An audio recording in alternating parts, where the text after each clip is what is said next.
देश में real estate के हर सेगमेंट यानी रेजिडेंशियल और कमर्शियल प्रॉपर्टी की कीमतों में कोरोना के बाद से जबरदस्त तेजी का माहौल बना हुआ है।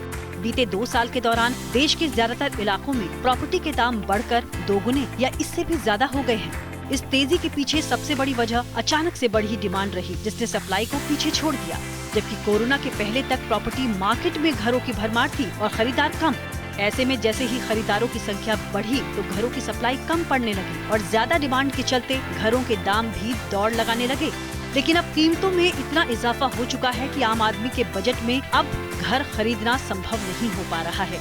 लेकिन शायद अब घरों के दाम आगे इस तेजी से नहीं बढ़ेंगे। इसकी वजह है कि रियल एस्टेट सलाहकार GLL इंडिया की रिपोर्ट में दावा किया गया है कि देश में 7 बड़े शहरों में फ्लैट की सप्लाई बढ़ने से अनसोल्ड घरों की संख्या 2019 के मुकाबले 24% बढ़कर 4,68,000 हो गई है। इस बढ़ोतरी का मतलब है कि अब इन घरों की बिक्री में डेवलपर्स को 7 तिमाही से ज्यादा यानी 22 महीने का समय लगेगा। ऐसे में अब सवाल उठ रहा है कि कहीं डेवलपर्स और ब्रोकर्स जानकर तो कीमतों को नहीं बढ़ा रहे। इसके जवाब में जानकारों का कहना है कि हर मार्केट के लिए ये फॉर्मूला तय करना सही नहीं होगा। मिसाल के तौर पर नोएडा जैसे मार्केट्स में नई सप्लाई न आने और डिमांड बने रहने से दाम कम होने के आसार नहीं हैं। वहीं गुरुग्राम में द्वारका एक्सप्रेसवे पर मौजूद सप्लाई की वजह से अब प्रॉपर्टी की बिक्री पर दबाव पड़ने लगा है और वहाँ पर दाम घटने या कम से कम रुकने के तो अनुमान लगाए जा रहे हैं।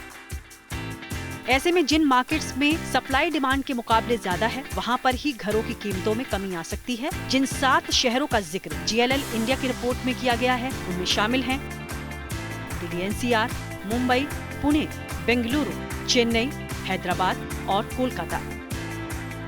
इसके अलावा जिन शहरों में घरों की सप्लाई अभी भी डिमांड से कम है, वहाँ पर दाम कम होने के आसार नहीं है। वैसे भी बगैर बिके घरों को बेचने में लगने वाले समय में 31% की गिरावट जनवरी-मार्च तिमाही में दर्ज की गई है, जो 2019 के आखिर के 32 महीनों से घटकर अब 22 महीने रह गई है। इस गिरावट को बीते 8 तिमाहियों में दर्ज औसत बिक्री के आधार पर निकाला गया है। ऐसे में समझा जा सकता है कि सभी 7 शहरों के संयुक्त आंकड़ों के आधार पर रियल एस्टेट की चाल का अनुमान लगा पाना मुश्किल होगा। इसके लिए माइक्रो मार्केट्स को समझना होगा, तभी कीमतों में गिरावट या तेजी का कुछ अंदाजा लगाया जा सकता है।